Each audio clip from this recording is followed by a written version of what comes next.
ताक, दही आणि लस्सी सोबत हा उन्हाळा बनवा अधिक टेस्टी, अधिक कूल. गोकुळ सोबत गोकुळ. नमस्कार. लोकसभा 2024ची निवडणूक जवळ आलेली आहे. 7 मेला मतदान आहे. आपण करवीर विधानसभा क्षेत्रात आलेलो आहोत. इथं काही युवक आहेत, त्यांना विचारूया त्यांचं मत काय. नमस्कार. नाव काय तुमचं?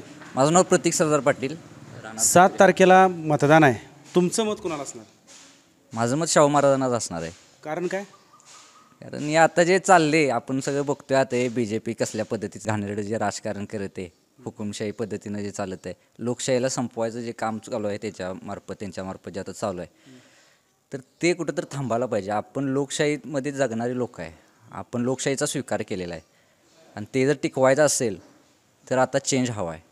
आणि महाराजांना मतदान देणं यात काय वावगं नाही. कारण की महाराजांचं आपल्यावरती म्हणजे मोठ्या महाराजांचे जे आता आहेत त्यांचा आपल्यावरती उपकारच आहेत. त्यांची एक परतफेड पण होईल आणि आपण त्यांची प्रजा आहे. प्रजेचा त्या राजाप्रती एक प्रेम पण त्यामार्फत आपण व्यक्त करू. आणि हा लढा आपण म्हणजे हितच नाही, अख्ख्या मला वाटतं की भारतामध्ये सगळ्या लोकांनी ठरवायला पाहिजे. आत्ता जर BJP सत्तेत आली तर लोकशाही संपणार आहे हे निश्चित आहे.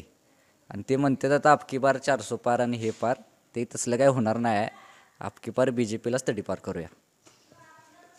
केंद्रावर अतिशय आपल्या युवकांनी त्यांच्या सळसळत्या रक्ताप्रमाणे प्रहार करत त्यांचं मत व्यक्त केलेलं आहे की लोकशाही वाचवण्यासाठी, राजाच्या उपकारातून उतराई होण्यासाठी आणि बदल घडवण्यासाठी संपूर्ण देशात यावेळीचं यांचं मत हे छत्रपती शाहू महाराजांना असणार आहे. कॅमेरामन मिलिंद पाटीलसह अन्सार मुल्ला, न्यूज मराठी 24, कोल्हापूर.